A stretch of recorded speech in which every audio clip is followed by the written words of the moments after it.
Everybody, welcome to Keith Speaks. This is Keith. This will be just a real quick, brief segment here. But here's one of the most fascinating contradictions that nobody wants to touch. The facts are documented and on video. Mark Levin declared at the December 2025 White House Hanukkah celebration, quote, 6 years ago I was up here, and I said this is our first Jewish president. And now he's the first Jewish president to serve two non-consecutive presidencies. Trump responded, it's true. This wasn't a one-time joke.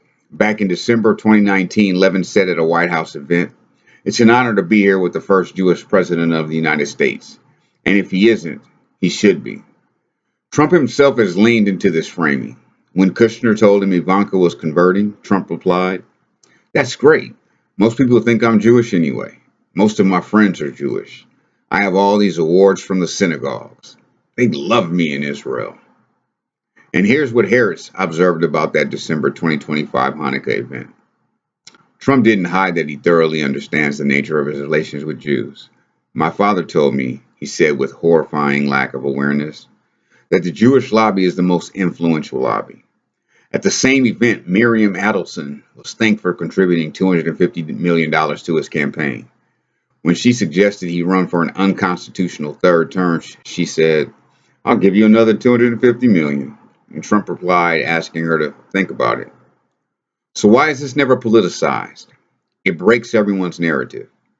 The left, needs Trump to be the great white Christian nationalist, the avatar of evangelical theocracy, the crusader for one nation under God, pointing out that he's openly called himself Jewish aligned, that his inner circle is heavily Orthodox Jewish, that his Middle East policy is dictated by Adelson money and Kushner family interests.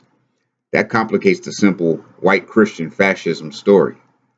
The right needs Trump to be the defender of Christian America against godless liberals, acknowledging that he said on camera, I don't think I'm heaven bound, and responds, it's true, when called the first Jewish president. That creates problems with the base. The Christian nationalist base doesn't want to know. They've convinced themselves he's God's instrument. Confronting the transactional reality that he performs Christianity revolts while his actual loyalties and family ties run elsewhere would shatter the mythology. Jewish critics can't use it either, because it plays into anti-Semitic tropes about Jewish control and dual loyalty. As Harris put it, every time someone dares mention to Israelis and Jews the danger of such blatant Jewish influence on the American administration, influence achieved by financial and electoral power, they say with feigned innocence, what's the problem with that? And the media won't touch it, because any examination of Trump's Jewish connections gets immediately labeled anti-Semitic by his defenders, the same people who traffic in actual anti-Semitic conspiracy theories daily. So you have this bizarre situation where Trump openly agrees he's the first Jewish president. His daughter formally converted to Orthodox Judaism. His grandchildren are being raised Jewish. His Middle East policy is literally purchased by a single donor for $250 million. He quotes his father saying the Jewish lobby is the most influential lobby. And he performs Christian nationalism for a base that thinks he's their evangelical savior. And nobody on any side wants to acknowledge the contradiction because it serves no one's political interest to do so. The great white Christian nationalist is actually what? Actually, what is he?